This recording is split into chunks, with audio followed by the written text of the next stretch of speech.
Unidad Popular que integra el Frente Amplio Progresista.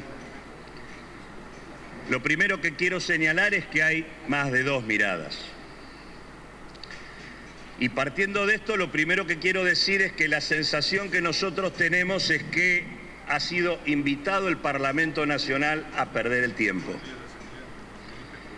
Perder el tiempo en función de una discusión que ha sido suscitada por un conflicto abierto entre las urgencias fiscales del Gobierno Nacional, que de repente tuvo vocación autonomista cuando carecía de ella en el momento que las cuentas no le cerraban, y en segundo lugar, un conflicto generado por el comportamiento irresponsable, contradictorio y también oportunista de quien administra la jefatura de gobierno de la Ciudad de Buenos Aires. Es este conflicto organizado por estas razones lo que impide que discutamos lo que habría que discutir y resolver.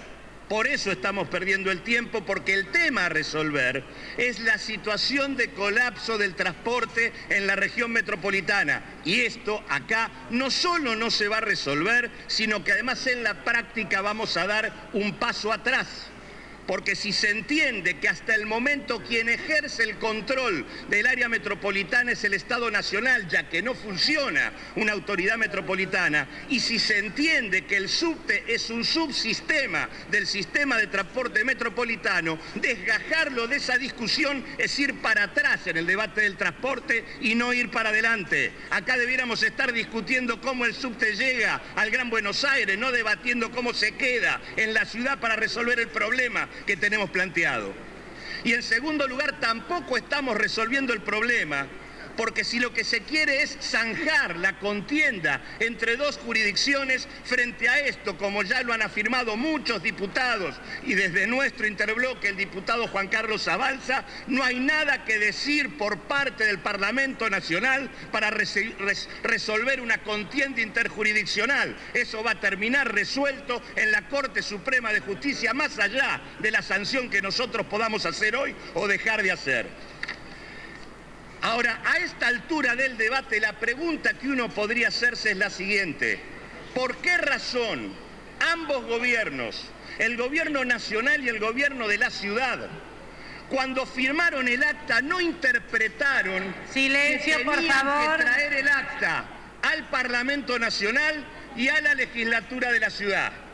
¿Por qué digo al Parlamento Nacional? Porque si bien es cierto que por la ley Cafiero se le da facultades al Poder Ejecutivo para que transfiera lo que deba transferir, por lo cual no hay que darle ninguna ratificación ni facultad más, ya lo hicimos, se establece que eso se va a hacer a través de convenios. Y si los convenios alteran alguna pauta, por ejemplo, el tema del monto de transferencias que con la transferencia del servicio se va a hacer, y por lo tanto ya una modificación del monto presupuestario, esto debe discutirse en el Congreso Nacional, y acá nunca se mandó. ¿Y por qué razón el gobierno de la ciudad nunca mandó el acta a discutir en la legislatura y comenzó a ejecutarla? ¿Por qué en realidad aceptó lo que aceptó, comenzó a aumentar la tarifa y demás? Y ahora dice que en realidad debe ser la legislatura. ¿Cuándo le iban a mandar a la legislatura? ¿Cuando terminaran de ejecutar el acta? ¿Qué sentido tenía ese debate? Y es allí donde, cuando uno hace esta pregunta, puede ir al acta y ver qué encontramos en el acta firmada por ambos gobiernos. En primer lugar, la decisión de violar la Constitución Nacional de manera acordada, estableciendo que no se van a transferir los recursos con el servicio que se transfiere. Eso lo firmaron ambos. Segunda cosa que aparece en el acta: en realidad se viola la Constitución de la ciudad porque el acta no va a la legislatura de la ciudad. Tercera cosa que aparece en el acta: a través de la delegación del poder tarifario se incrementa la tarifa para castigar a los usuarios con un incremento del 127%. Y en esto sabía tanto el gobierno nacional cuando quitó el subsidio como Macri cuando levantó la tarifa y estableció el decreto. Y cuarta cuestión, ¿qué establece el acta? Absoluta impunidad para el concesionario que viene gestionando la concesión desde 1993. Este es el tema de discusión. Y este es el tema en donde el Gobierno Nacional y Gobierno de la Ciudad se pusieron de acuerdo en un acta donde luego disintieron, pero que en ningún caso le dieron participación a quienes debieran haber discutido los términos que este acta supone y que son las verdaderas razones que hacen al problema del transporte que debiéramos estar debatiendo. En este sentido, quiero aclarar, el contrato de concesión es un contrato leonino que tiene 3 características. Primer característica, carácter integral de la concesión. El concesionario Roggio no solo explota el servicio, tiene todos los servicios de mantenimiento, reparaciones, publicidad, locales comerciales y demás yerbas que le ha permitido dibujar empresas que aparecen como contratadas por el Grupo Roggio y de esa manera dibujan los resultados, demuestran pérdidas, aumentan el pedido de subsidios y derivan ganancias extraordinarias a otras actividades o a otros subtes en otros lugares del mundo. Esto está en el contrato.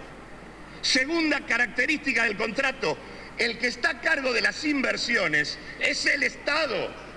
Nosotros le dimos todos los recursos, el molinete y los subsidios y pusimos a cargo del Estado el tema de las inversiones.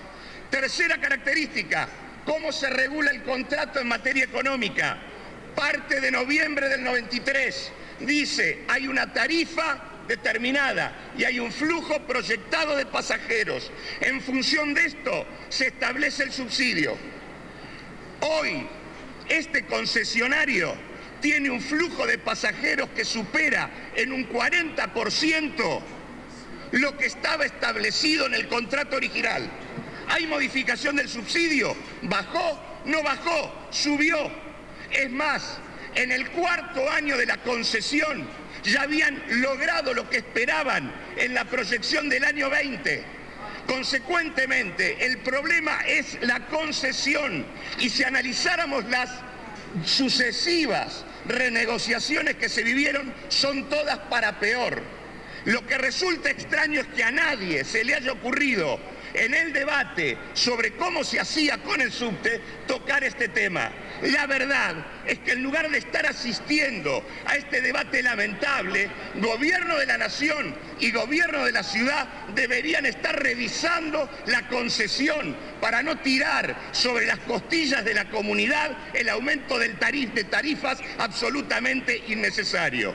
Para terminar, precisando, nosotros entendemos que el proyecto que ha mandado el Poder Ejecutivo Nacional no tiene sentido, deviene en abstracto, por lo tanto nos abstenemos, pero repudiamos un acta firmada por ambos en donde se pusieron de acuerdo para violar la Constitución Nacional y la Constitución de la ciudad y en donde a la vez castigaron a los usuarios aumentando la tarifa y dejaron impune al concesionario que viene viviendo a costillas nuestras. Muchísimas gracias.